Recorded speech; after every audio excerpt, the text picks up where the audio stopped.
사도신경으로 우리 신앙 고백하겠습니다. 나는 전능하신 아버지 하나님 천재 창조주를 믿습니다. 나는 그의 유일하신 아들 우리 주 예수 그리스도를 믿습니다. 그는 성령으로 잉태되어 동정녀 마리아에게서 나시고 본디오 빌라도에게 고난을 받아 십자가에 못 박혀 죽으시고 장사된 지 사흘 만에 죽은 자 가운데서 다시 살아나셨으며 하늘에 오르시어 전능하신 아버지 하나님 우편에 앉아 계시다가 거기로부터 살아있는 자와 죽은 자를 심판하러 오십니다. 나는 성령을 믿으며 거룩한 공교회와 성도의 교제와 죄를 용서받는 것과 몸의 부활과 영생을 믿습니다. 아멘.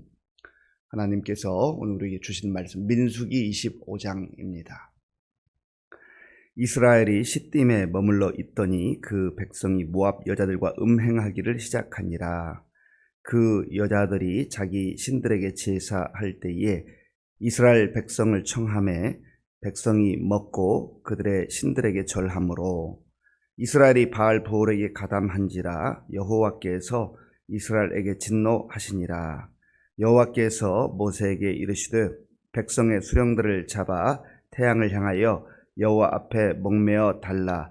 그리하면 여호와의 진노가 이스라엘에게서 떠나리라. 모세가 이스라엘 재판관들에게 이르되 너희는 각각 바알보올에게 가담한 사람들을 죽이라 하니라. 이스라엘 자손의 온 회중이 회막문에서 울 때에 이스라엘 자손 한 사람이 모세와 온 회중의 눈앞에 미디안의 한 여인을 데리고 그의 형제에게로 온지라. 제사장 아론의 손자 엘르아살의 아들 비느하스가 보고 회중 가운데서 일어나 손에 창을 들고 그 이스라엘 남자를 따라 그의 막사에 들어가 이스라엘 남자와 그 여인의 배를 꿰뚫어서 두 사람을 죽이니 연병이 이스라엘 자손에게서 그쳤더라. 그 연병으로 죽은 자가 24,000명이었더라.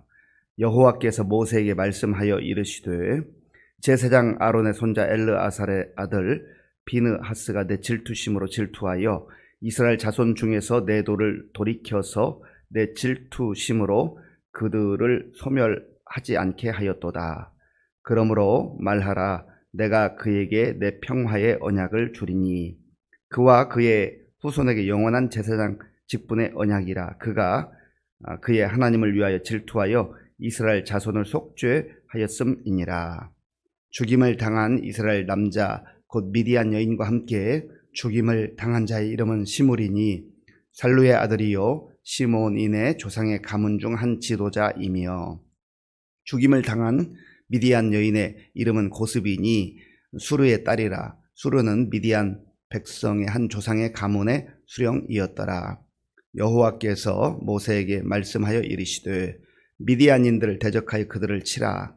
이는 그들이 속임수로 너희를 대적하되 부올의 일과 미디안 주유관의 딸 곧 부올의 일로 연병이 일어난 날에 죽임을 당한 그들의 자매 고스비의 사건으로 너희를 유혹하였음이니라. 아멘.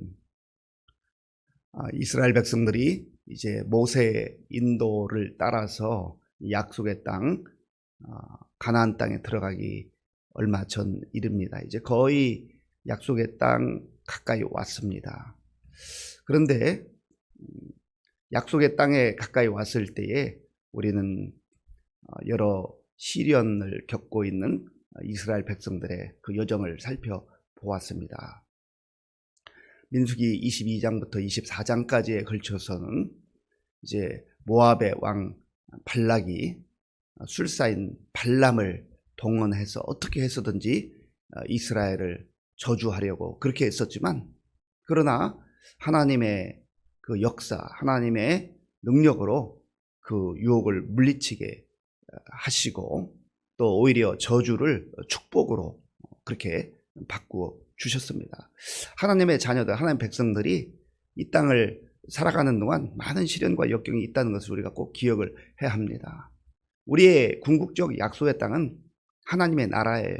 천국입니다. 물론 우리가 죽어서 가는 천국, 하나님께서 부르셔서 가는 그 완성된 나라, 천국에서 완전한 기쁨과 평화를 누리지만 이 광야와 같은 세상 속에서도 천국 백성으로 사는 겁니다. 거기서는 완전함을 누리지만 여기에서는 여전히 사탄의 그 역할들이 있고 사탄이 우리를 유혹하고 힘들게 하고 방해하고 그런 고난의 시간들을 겪어가요. 그럼에도 불구하고 이 땅에서도 여전히 천국 백성으로 사는 거예요. 천국의 기쁨을 맛보며 살아가는 겁니다. 그런데 이 시련과 역경이 또다시 이스라엘 백성들에게 찾아왔다라는 겁니다. 시딤이라고 하는 곳에서 있었던 일인데 이스라엘이 음행을 시작했다. 자, 오늘 본문 1절, 2절, 3절까지, 1절부터 3절까지 우리 함께 읽겠습니다.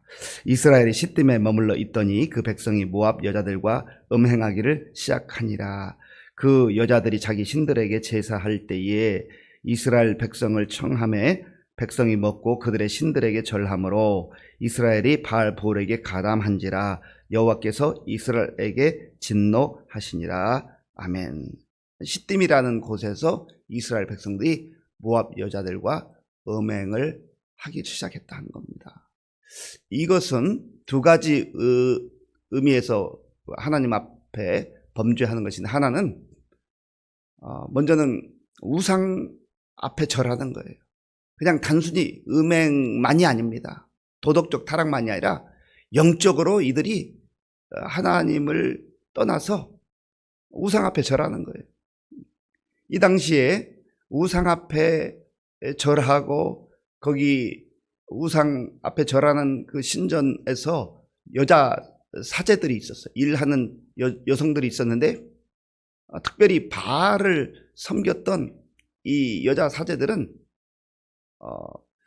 이 모든 신전 의식이 끝나고 나서 거기 오는 남자들과 음행을 했다라는 거예요.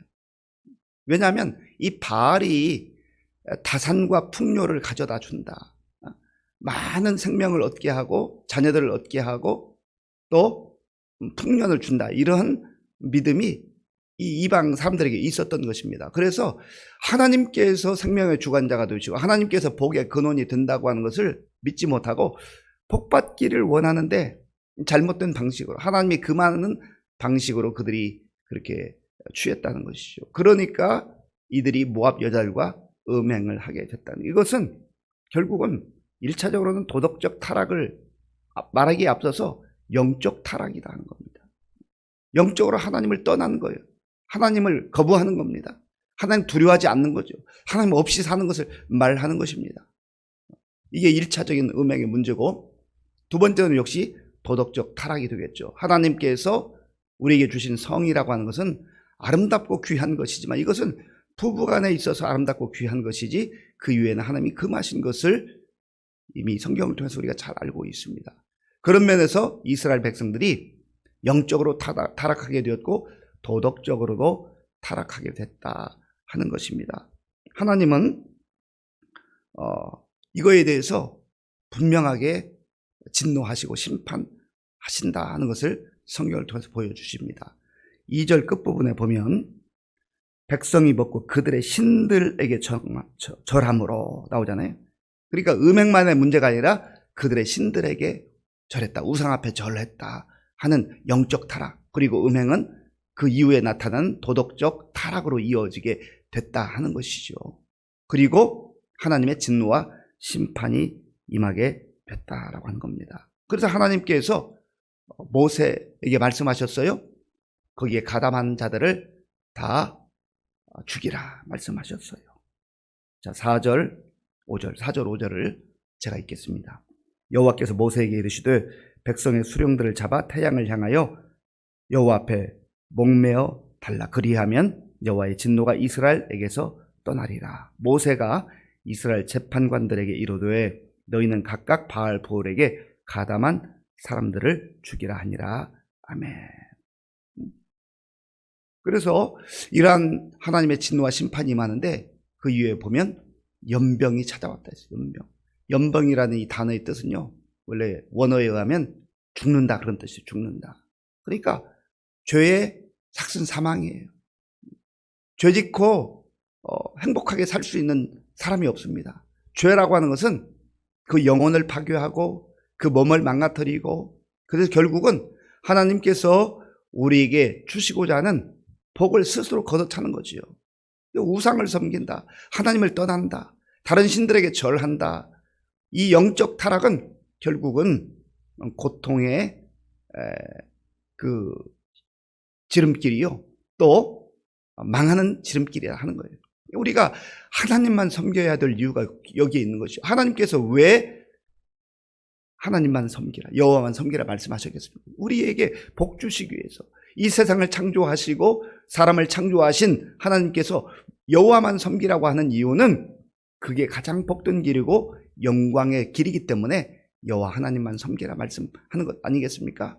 그리고 하나님을 떠난 그러한 죄인에게는 반드시 하나님의 때가 되면 진노가 임한다, 심판이 임한다, 연병이 임한다라고 하는 거예요. 여기서 연병이라고 하는 것은 마치 전염병과 같은 하나님께서 이때에 보내주신 그러한 심판의 성격 아니겠습니까? 결국은 죄는 반드시 하나님의 때에 심판이 있다 하는 것을 우리가 기억해요. 어떤 경우는 슬그머니 넘어갈 수 있는 것처럼 생각합니다. 하나님께서 기회를 주시는 거예요. 회개할 기회를 주시는 겁니다. 기회가 있을 때 회개하고 돌아와야 돼요. 그렇지 않으면 반드시 하나님의 진노와 심판이 임할 때가 있다. 그래서 이 연병으로 인하여서 죽은 사람이 24,000명이 되었다. 8절 9절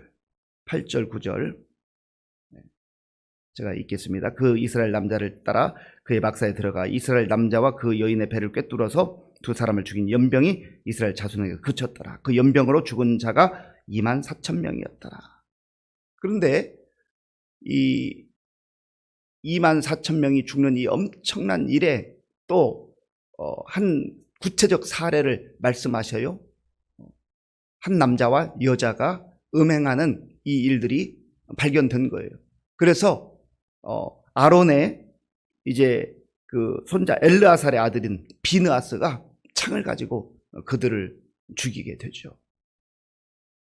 그들의 부끄러운 이름이 이 성경에 기록되어 있습니다.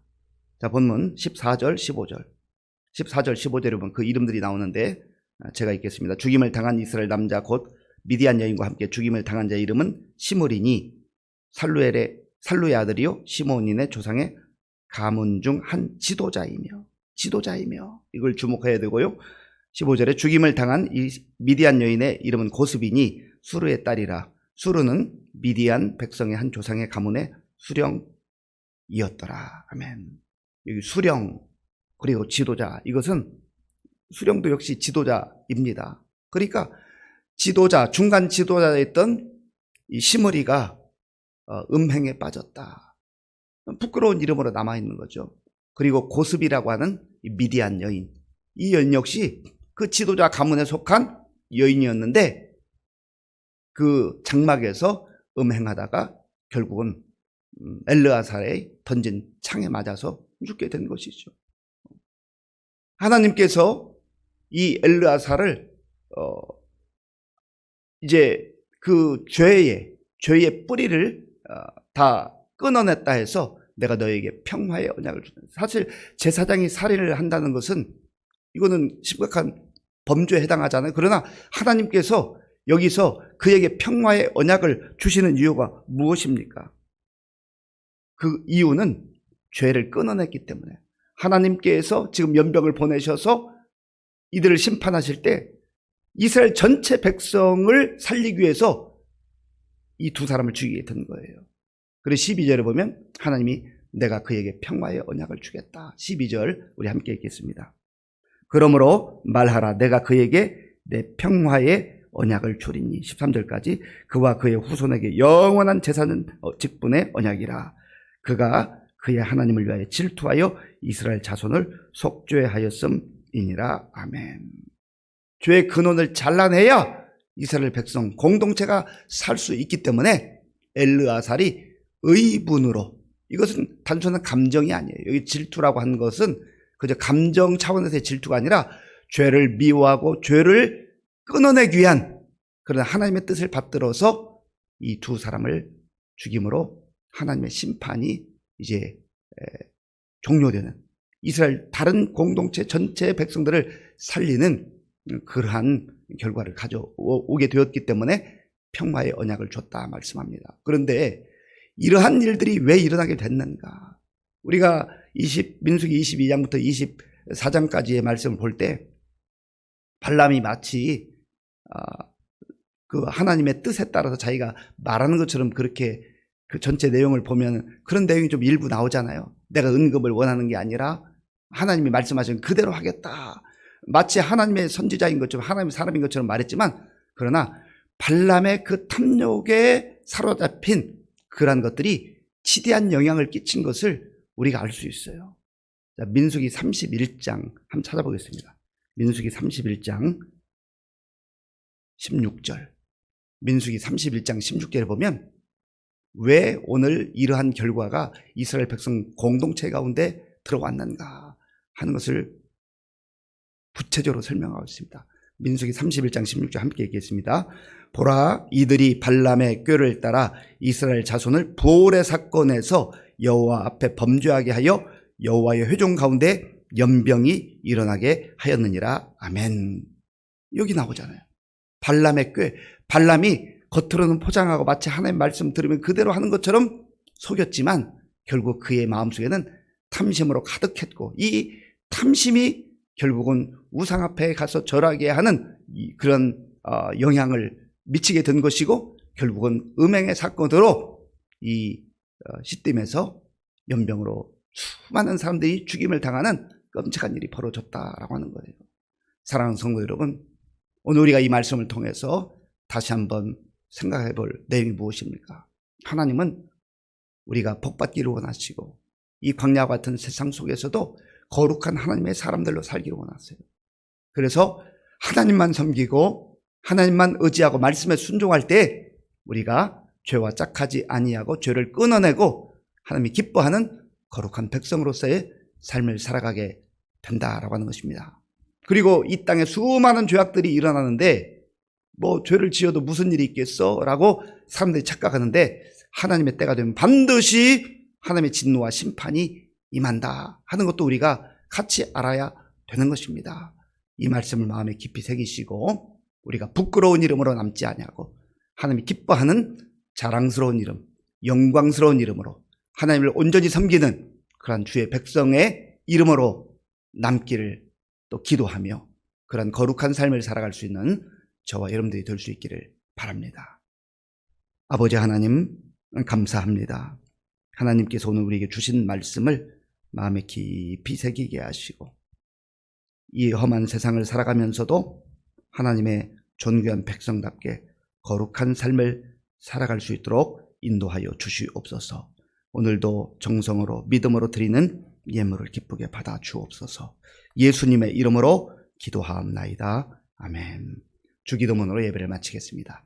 하늘에 계신 우리 아버지, 아버지의 이름을 거룩하게 하시며 아버지의 나라가 오게 하시며 아버지의 뜻이 하늘에서와 같이 땅에서도 이루어지게 하소서. 오늘 우리에게 일용할 양식을 주시고 우리가 우리에게 잘못한 사람을 용서하여 준 것 같이 우리 죄를 용서하여 주시고 우리를 시험에 빠지지 않게 하시고 악에서 구하소서. 나라와 권능과 영광이 영원히 아버지의 것입니다. 아멘. 오늘 우리에게 주신 말씀을 생각하며 기도할 때 하나님 정말 거룩한 백성으로 우리가 부름 받았는데 주님만 섬기며 말씀에 순종하며 거룩하게 살게 하여 주옵소서. 나도 모르게 들어와 있는 죄의 그러한 습관들 끊어내게 하시고 하나님이 기뻐하는 아름다운 이름으로 우리가 기록될 수 있도록 하나님 우리를 붙잡아 주옵소서. 기도하시고요. 또 나라와 민족을 위해서 특별히 여전히 어지러운 가운데 있는데 우리가 오늘도 하루에 3번 나라와 민족을 위해 기도하며 하나님의 은혜가 임할 수 있도록 그렇게 기도해 주시기 바랍니다. 우리 교회 많은 어르신들 또 환우들 위해서 기도해 주시고 특별히 엄정재 권사님 이제 조금씩 회복되고 있지만 여전히 연약한 가운데 있습니다.